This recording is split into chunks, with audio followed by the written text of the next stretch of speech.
Video में कलयुग का आगमन का भाग 3 है। बांध्यउ पाग मुकुट सिर त्यागी, भयउ भूप हरिपद अनुरागी। तन कुबेश लखी प्रजा दुखारी, विपुल विकल नयन जलधारी। राजा मुकुट उतारकर सिर पर पगड़ी बांधकर भगवान के चरण कमलों में अनुरक्त हो गए। राजा के शरीर उनके अनुकूल वेशभूषा न देखकर प्रजा अत्यंत व्याकुल होकर नयनों से अश्रु गिराने लगी। सकल संपदा तजी सुत नारी, चले आप मन मोह बिसारी। मणिमय मुकुट तज्यो सिर कैसे, रति सम नारी साधु मन जैसे। सारी संपत्ति, धन संपदा, पुत्र एवं पत्नी का मोह मन से भुलाकर राजा चल पड़े। मणियों से सुसज्जित मुकुट को राजा ऐसे त्याग दिए जैसे परम सुंदरी रथ के समान नारी की और संत जन आकर्षित नहीं होते हैं। पथ नृप चलत शोक उर भारी, गए दिन 7 डसई विषधारी। मन भर मत नहीं सूझी उपाय, श्याम कृपा सब सहज लखाई। मार्ग में चलते हुए राजा के हृदय में अत्यधिक शोक हो रहा है कि आज के 7वें दिन विषधर मुझे डसेगा। इसी भ्रम में मन डूबा हुआ है, कोई उपाय सूझ नहीं रहा है। अंततोगत्वा प्रभु श्याम की कृपा से सब सहज दिख पड़ा।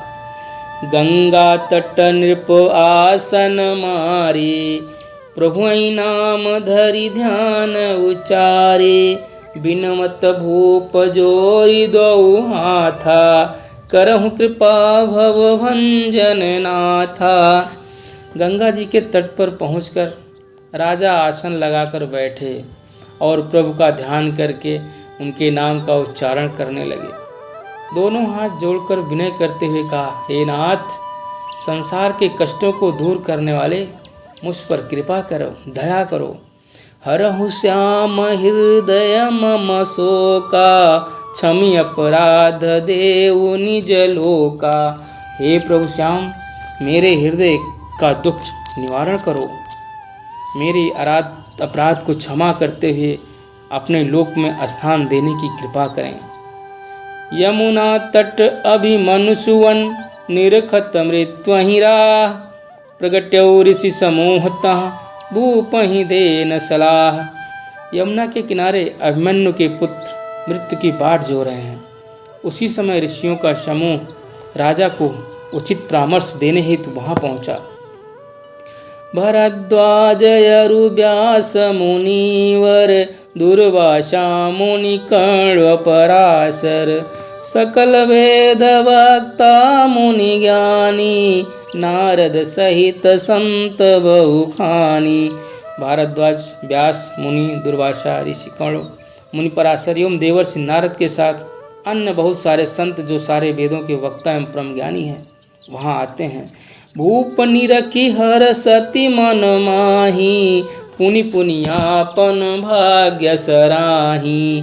कीन्ह दंडवत दो कर जोरी, प्रेम प्रभाव भई मति भोरी। मुनियों ऋषियों का समूह देखकर राजा मन में प्रसन्नचित्त हो जाते हैं, बारंबार अपने भाग्य की सराहना करने लगते हैं। दोनों हाथ जोड़कर प्रभु के वशीभूत हो सरल भाव से निर्पद दंडवत किए। अभिलाष पुरावन हेतु, शोक सिंधु आयउ बनि सेतु। बहुरी श्री सुखदेव पधारे, उठि सब मुनि जय घोष उचारे।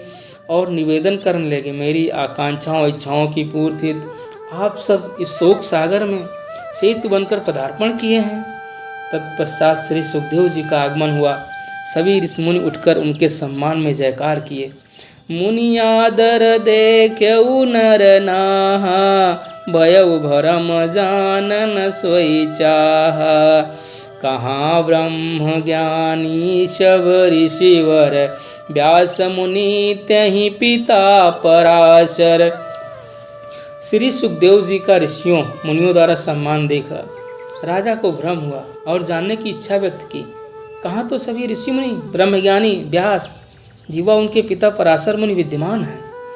ते सब करत सुकहीं पर नामो, ये भरम हराए आप गुण धामो। हे मुनिवर श्रेष्ठ, आप सहित सभी मिलकर श्री सुखदेव जी को प्रणाम कर रहे हैं।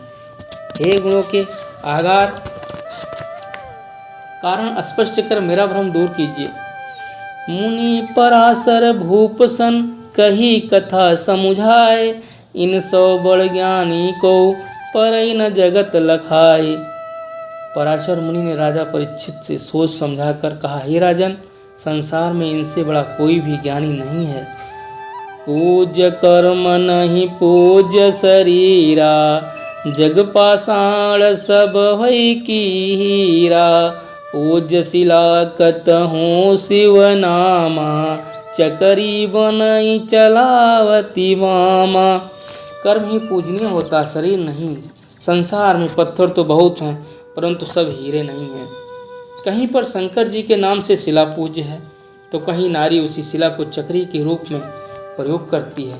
जग मानव नहीं एक समाना, जेते नर गुण अवगुण नाना।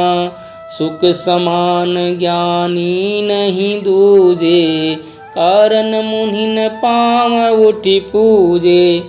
संसार के सभी मनुष्य एक जैसे नहीं होते हैं। जितने लोग हैं उतने प्रकार के गुण दोष भी हैं। श्री सुखदेव जी के समान अन्य कोई ज्ञानी नहीं है। यही कारण है कि सबों ने उठकर उनका सम्मान किया। पिता पितामह पूजन कोई, जही गुण ज्ञान पूज्य सोई होई।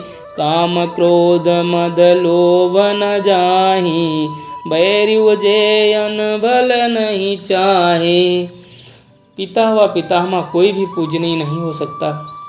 जिनके अंदर गुण एवं ज्ञान है वही पूजनीय है। ऐसे श्री सुखदेव जी के मन में काम क्रोध मद लोभ आदि विकार नहीं है। वे शत्रु का भी हित नहीं चाहते।